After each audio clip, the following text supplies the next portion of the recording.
Bonjour, je vous présente Louise Pagé, qui est une participante du Gym Liquide au Centre sportif de l'UQAM. Elle entame sa 3e année au sein du programme de Gym Liquide, qui est un programme de réadaptation aquatique et d'entraînement qui combine l'aquajogging, l'aquaspinning, donc le vélo aquatique, le renforcement musculaire et un paquet d'autres activités, travail de la proprioception, l'équilibre et tout ça. Donc, on va commencer par un petit historique, dans le fond, de vos douleurs au dos. Depuis combien de temps avez-vous des douleurs au dos? J'ai eu un premier accident en 2001. J'ai eu une entorse lombaire très sévère sur un dos qui avait déjà de l'arthrose, qui est familiale. Et j'ai suivi un programme de reprogrammation posturale pendant une année. Une deuxième chute en 2003 a occasionné une fusion lombaire L2-L5 parce qu'il y avait un pincement très sévère au niveau de la queue de cheval. Il y avait le syndrome de la queue de cheval. Donc, depuis 2001, j'ai mal dans le dos. Et depuis 2005, je n'ai jamais arrêté de faire l'exercice, mais toujours avec de la douleur, au point où à un certain moment donné, j'étais obligée d'aller à la clinique de douleur. Comme je te disais, Geneviève, une douleur à 14 sur 10. Malgré l'arsenal médicamenteux, je n'arrivais pas à le contrôler.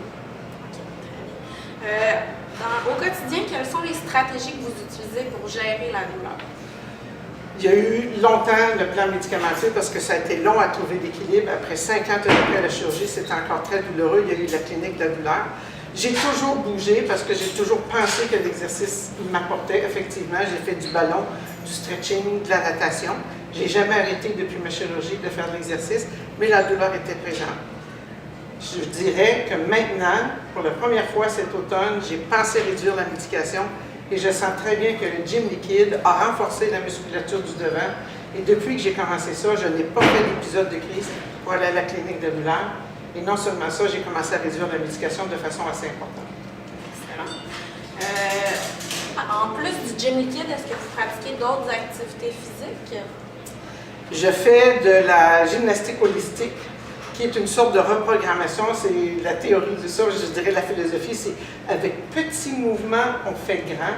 C'est-à-dire qu'on travaille en très grande profondeur à la restructuration de la posture. Alors, j'y vais tous les lundis, j'ai une séance de 1h15. Est-ce que, en fait, on en a parlé un petit peu, mais est-ce que vous pouvez dire de quelle façon la pratique de l'activité physique a eu une influence sur la santé de votre dos?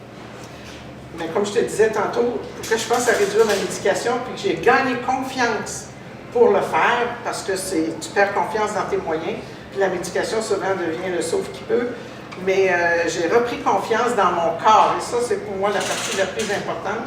Et je disais dernièrement à Carrie, aux autres, je commence à sentir que j'ai un abdomen, je commence à sentir que j'ai une structure en avant qui fait que le dos est plus relax. Et ce que j'apprécie ici, c'est que les journées où j'ai de la douleur, vous respectez ça et on se met quand même en petite gymnastique liquide, de sorte que je ne repars jamais ici en douleur. Au contraire, quand je sors d'ici, je suis très bien, la douleur est presque à zéro et très souvent à zéro. Parfait. Merci beaucoup pour votre témoignage, puis j'espère que ça va inspirer d'autres personnes avec des douleurs au dos à se mettre à l'activité. Moi, je contamine les gens pour leur dire de venir au Gym Liquide. C'est vraiment une solution intéressante. Merci. J'aurais juste un ajout que j'aurais fait sur le plan de la motivation et de l'encadrement. À l'encadrement qu'on a ici, ça joue énormément sur l'élément de motivation. Et il y a un aspect très personnalisé aussi par rapport à l'exercice. Quand je dis par tantôt, je parlais du respect de la douleur, mais en même temps, il y a une adaptation à la condition clinique de personne. Merci. Merci.